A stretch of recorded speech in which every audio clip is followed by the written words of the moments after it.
Hello, welcome all of you. मैं हूं Siddharth Rao, assistant professor political science, government NM college Hanumangarh से। आज का जो हमारा टॉपिक है जिस पर हम चर्चा करेंगे वो है मूल कर्तव्य या फंडामेंटल ड्यूटीज़। 1950 में लागू किए गए भारतीय संविधान में नागरिकों के केवल अधिकारों का ही उल्लेख किया गया था। उसमें हमने उस अपने मूल संविधान में मूल कर्तव्यों का उल्लेख उसमें नहीं किया था। लेकिन 1976 के अंदर संविधान के अंदर जो काफ़ी संशोधन किए गए तो उस समय ये अनुभव किया गया कि संविधान में नागरिकों के मूल कर्तव्यों का उल्लेख भी होना चाहिए। जैसा कि सामान्यतः अन्य कई देश हैं जहाँ पर कि मूल जो अधिकार हैं उनके साथ साथ मूल कर्तव्यों का भी उल्लेख किया गया है। जैसे हम देखते हैं जापान, इटली, सोवियत रूस, चाइना और काफ़ी यूरोपियन कंट्रीज़ के संविधानों में अधिकारों के साथ साथ कर्तव्यों का भी उल्लेख किया गया है। तो इसी के चलते हमने जो है ये माना कि कम से कम एक आम नागरिक को उसके मूल कर्तव्यों का पता होना चाहिए कि उसकी क्या क्या मूल कर्तव्य हैं। इस संबंध में हमने संविधान के भाग 4 के अंदर और आर्टिकल 51A को जोड़ा, जिसके अंदर मूल कर्तव्यों की व्यवस्था की गई है। जब हमने मूल कर्तव्य जोड़े थे शुरुआत में 1976 में, तब 10 मूल कर्तव्य संविधान में जोड़े गए और उसके बाद 2002 में 86वें संवैधानिक संशोधन के माध्यम से आर्टिकल 51A में संशोधित करते हुए एक 11वां मूल कर्तव्य और जोड़ा गया जो कि संबंधित था शिक्षा से। उसमें कहा गया था कि माता पिता या संरक्षक का यह कर्तव्य होगा कि 6 से 14 वर्ष की उम्र के अपने बच्चों को शिक्षा के लिए अवसर प्रदान करें। इस तरीके से हमारे जो मूल कर्तव्य हैं उनकी संख्या अब 11 है। तो आइए हम चर्चा करते हैं कि हमारे मुख्य जो मूल कर्तव्य हैं वो कौन से हैं। सबसे पहले संविधान में कहा गया है कि जो पहला मूल कर्तव्य है वो है संविधान का पालन और उसके आदर्शों, संस्थाओं और राष्ट्रीय प्रतीकों का सम्मान किया जाना चाहिए। यानी कि भारत के प्रत्येक नागरिक का यह कर्तव्य होगा कि वह संविधान का पालन करें, उसके आदर्शों को, संस्थाओं को, हमारे राष्ट्रीय ध्वज को, हमारे राष्ट्रीय गान का, इनका वह आदर करे और सम्मान करे, क्योंकि ये वास्तव में राष्ट्रीय प्रतीक हैं। दूसरा जो कर्तव्य है वो है राष्ट्रीय आंदोलन के प्रेरक आदर्शों का पालन करना।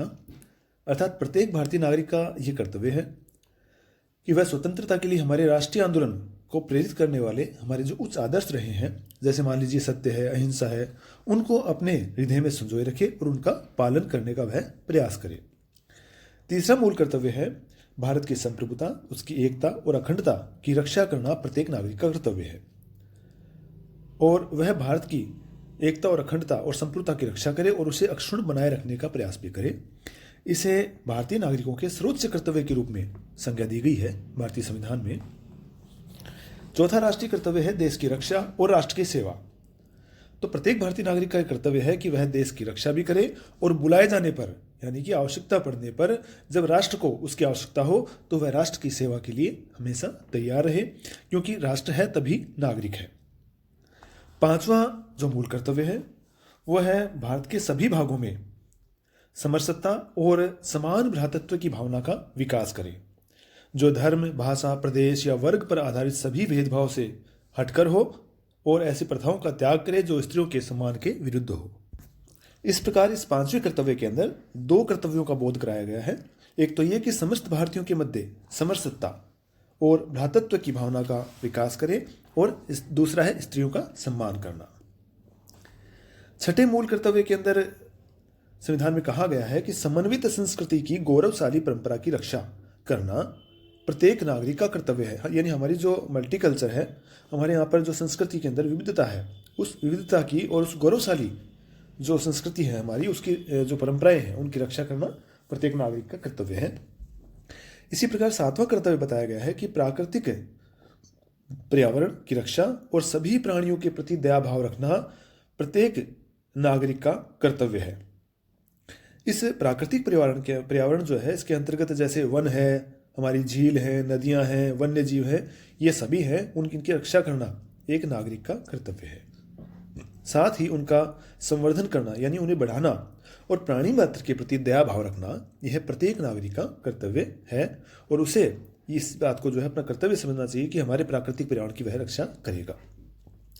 8वां कर्तव्य बताया गया है वैज्ञानिक दृष्टिकोण, मानववाद और ज्ञानार्जन का विकास, यानी कि प्रत्येक नागरिक का एक कर्तव्य है कि वह वैज्ञानिक दृष्टिकोण रखे, मानववाद में विश्वास रखे और ज्ञानार्जन करके और सुधार अपने आप में करता रहे, ज्ञानार्जन करता रहे, जो कि देश की तरक्की के अंदर लाभदायक सिद्ध हो सकता है। तो यह भी प्रत्येक नागरिक का कर्तव्य है।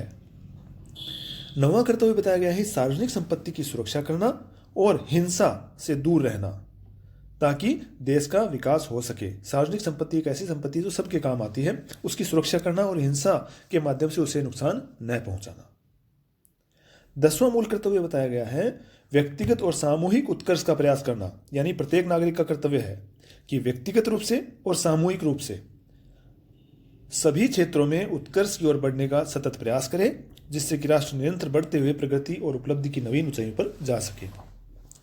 इसके अलावा 11वां कर्तव्य, जो कि बाद में यानी 86वें संवैधानिक संशोधन के माध्यम से सन 2002 में जोड़ा गया था आर्टिकल 51A में, जिसकी हमने पहले चर्चा की थी, वो था माता पिता या संरक्षक का यह कर्तव्य होगा, अब कर्तव्य होगा कि 6 से 14 वर्ष की आयु के अपने जो बच्चे हैं उनकी शिक्षा के लिए वह अवसर प्रदान करे। यह खुद माता पिता का कर्तव्य माना गया है। यह हमारे मुख्यतः मूल कर्तव्य हैं। कुछ आधारों पर इन मूल कर्तव्यों की सामान्यतः आलोचना भी कर दी जाती है। जैसे कि मान लीजिए कि कहा गया है कि कर्तव्यों के अंदर उनका जो उल्लंघन यदि कोई व्यक्ति करे, मान लीजिए प्राकृतिक पर्यावरण की रक्षा नहीं करता है, किसी का सम्मान नहीं करता है, देश की रक्षा के लिए तत्पर नहीं रहता है, राष्ट्र की सेवा के लिए तत्पर नहीं रहता है, तो मान लीजिए कोई व्यक्ति ऐसा नहीं करता है, तो इन जो कर्तव्यों का उल्लंघन है उन पर कोई दंड की व्यवस्था नहीं की गई है, क्योंकि ये इनके लिए दंड नहीं दिया जा सकता कर्तव्यों के लिए। तो ये माना गया है कि विश्व के अनेक देशों के अंदर संविधानों में ऐसी परंपराएं हैं या व्यवस्थाएं हैं कि नागरिक मूल कर्तव्यों का पालन नहीं करेंगे तो उनके मूल अधिकारों से और नागरिकता से उनको वंचित कर दिया जाएगा। लेकिन भारत में जो संविधान है उसमें मूल कर्तव्यों का उल्लंघन किए जाने पर दंड की व्यवस्था हमने नहीं की है। तो ऐसी स्थिति में इस बात पर विश्वास करना बड़ा मुश्किल है कि नागरिक इन मूल कर्तव्यों का अवश्य ही पालन करेंगे। तो आलोचकों का ये कहना है कि मूल कर्तव्यों के उल्लंघन पर दंड की व्यवस्था न होने के कारण से इन कर्तव्यों को संविधान में उल्लेख का कोई महत्व नहीं है, क्योंकि इसके पीछे दंड की व्यवस्था नहीं है तो नागरिक इसका पालन करेंगे नहीं। इसी तरह जैसे भाषा की थोड़ी अस्पष्टता की आलोचना की जाती है कि संविधान के अंदर वर्णित कुछ मूल अधिकार की भाषा स्पष्ट है, जैसे कि वैज्ञानिक दृष्टिकोण, मानववाद, अपने आप में सुधार की भावना का विकास, सभी क्षेत्रों में उत्कृष्टता का प्रयास करना, जैसे कुछ ऐसे शब्द हैं जिनके आधार पर विभिन्न व्यक्ति अपने अपने दृष्टिकोणों से अपना अपना मतलब निकालते हैं, और इस कारण से उनका अपना अपना मतलब निकालने पर उनकी जो स्पष्टता है वो उस पर जो है ध्यान नहीं जाता है कि आखिर इसका क्या तात्पर्य है। और साथ ही ये कहा जाता है आलोचकों के द्वारा, कुछ आलोचना करते हैं कि हमारा जो मूल कर्तव्य है वो कुछ ज़्यादा ही आदर्शवादी है, व्यवहारिक नहीं है। तो इस आधार पर जो है वो उनको कहना है कि वो कहते हैं कि मूल कर्तव्य कुछ ज़्यादा ही आदर्शवादी होने के कारण कोरे आदर्शवाद के प्रतीक है। जैसे कि कहें कि राष्ट्रीय आंदोलन के प्रेरक आदर्शों का पालन करेंगे, समन्वित संस्कृति के लिए हम गौरवशाली परंपरा की रक्षा करेंगे, वैज्ञानिक दृष्टिकोण को अपनाएंगे, निरंतर ज्ञान अर्जन का प्रयास करते रहेंगे। ये कुछ ऐसी शब्दावलियाँ हैं जो निश्चित रूप से कुछ आदर्शवादी तो जरूर हैं। साथ ही इसमें शासन के अत्याचार की आशंका आलोचकों के द्वारा जताई गई है। कुछ पक्षों का ये मानना है कि मूल कर्तव्यों का उल्लेख करने में जिस शब्दावली का प्रयोग किया गया है उसकी आड़ में कहीं ना कहीं शासन जनता पर अत्याचार कर सकता है। जैसे कि भारत की संप्रभुता के नाम पर शासन की संप्रभुता को स्थापित किया जा सकता है, और पिछले 40 वर्षों में या यूँ कहें कि पिछले 60-70 वर्षों में समय समय पर ऐसी सफल और असफल चेष्टाएं शासन के द्वारा जो करने का प्रयास कभी किया हो, तो ये आशंका जो है आलोचकों के द्वारा जताई जाती रही है। लेकिन इस बात का कोई प्रमाण नहीं है, क्योंकि ऐसी प्रयास अगर कभी किए भी गए हैं तो वो सफल इस देश में नहीं हो पाए हैं। तो यद्यपि इस आधार पर कुछ आलोचनाएं की जा सकती हैं, लेकिन ये आलोचनाएं अपने आप में ज़्यादा महत्व नहीं रखती, क्योंकि दंड की व्यवस्था करने पर तो कर्तव्य जो है वो एक ज़बरदस्ती करने वाला प्रयास हो जाएगा और व्यक्ति खुद न करके उसको ज़बरदस्ती उस पर थोपा जाने का कार्य किया जाएगा।